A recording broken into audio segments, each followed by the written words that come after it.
This house is the last that ever stood in Fairfield, a small community in South Baltimore. Its peeling paint, boarded up doors and windows serve as evidence that the space surrounding it was once a community. And like the neighborhood it was once a part of, once filled with orchards, trees to climb, and waters to swim in, it too has disappeared from existence. This is largely due to the polluting industry that surrounds the neighborhood, causing hazardous pollutants, pouring them into the community, leaving residents with no other option but to leave the community that they left behind. I live in a small community called Curtis Bay, which is located less than a mile away from Fairfield. And we're dealing with the very same environmental injustices that Fairfield was facing that plagued the community. For instance, in our community's backyard is the city's landfill, is a coal pier with coal mountains so large it oversees our community park, our playground where children play. To add even more, even though I'm only 22 years old, I'm more likely to die of lung cancer, a respiratory disease, and to suffer from asthma. The same is true for my family, the people that I love, and everyone in Curtis Bay. But these types of polluting industries aren't the first in our community.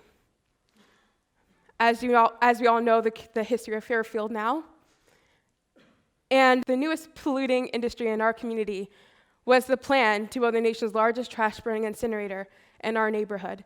In fact, less than a mile away from my high school. I learned about it while I was 17 years old, a senior in high school.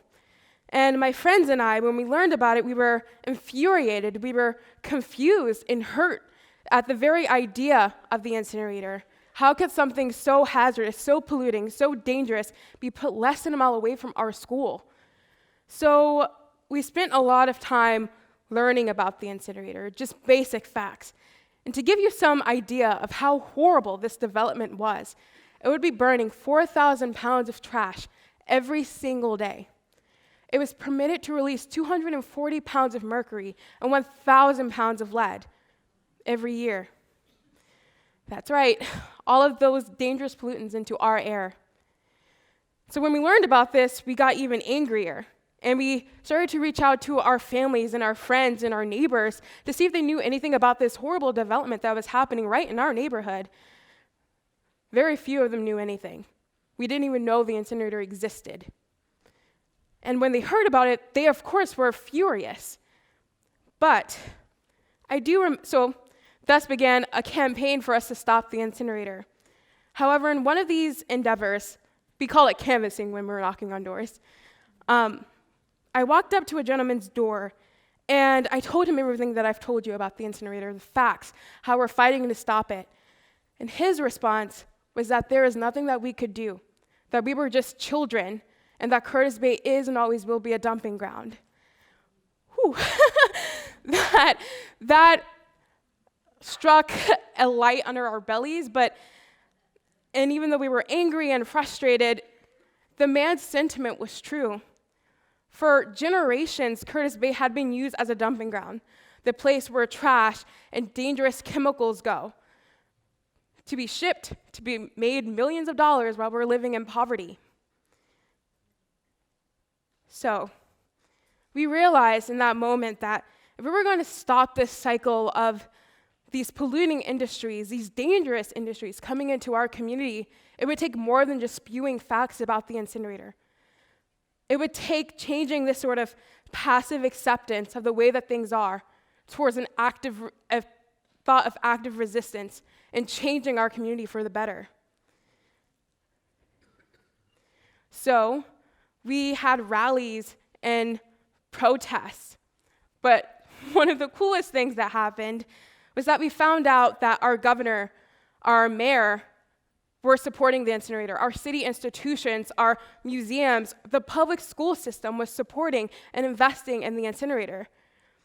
So we reached out to hundreds of students and parents and teachers and said, hey, hear our cry, this is our community and we're all a part of this struggle. And they answered.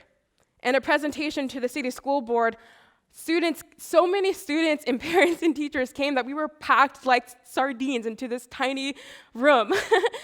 People created art and music and songs and poems about the struggle of growing up in a place like Curtis Bay and rising to the challenge of changing it. And inches from the school board, friends of mine who wrote a song about this struggle performed inches away from them, and they gave us a standing ovation.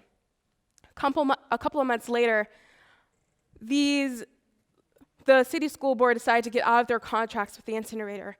And like in all of the city institutions, they fell like dominoes as far as getting out of their contract with the incinerator too. And so you would think that that would be the end of the story, right? The incinerator doesn't have a leg to stand on. The company building the incinerator, Energy Answers, hit them up, doesn't have any financial backing. So you would hope that was the end, but it's not. In 2015, the incinerator lost its permits to construct. So they lost their permit, and you would think that, again, this means the end. We won, yay, victory is ours. But it wasn't, because this didn't matter unless the Maryland Department of the Environment, which sole purpose is to protect the life and the health of all Marylanders, did its job and enforced the law. They didn't. So we sent hundreds of video testimonies from community members, testimonials and letters from doctors, lawyers, and environmentalists saying, hey, this incinerator is not a good idea and we should not be supporting it as a city. Their response was silence. So, about a month later, we came to them with a letter that said, in 30 days, if you don't enforce the law, we're going to take action. They did it, so we did. And we invited everyone since that had been a part of the campaign, those students, those teachers, our neighbors, to this rally that we were throwing in front of the MDE building. The idea originally was to go one by one and hand in sunflower-shaped petitions. What happened was that they locked the gates. They locked us out. Citizens concerned about their health. So people were furious. We rallied and we protested and we shouted, clean air is a human right, clean air is a human right, for hours. The day when tonight, people eventually got the chance to go in and talk to the leader of MDE, Benjamin Grumbles, putting him on blast. And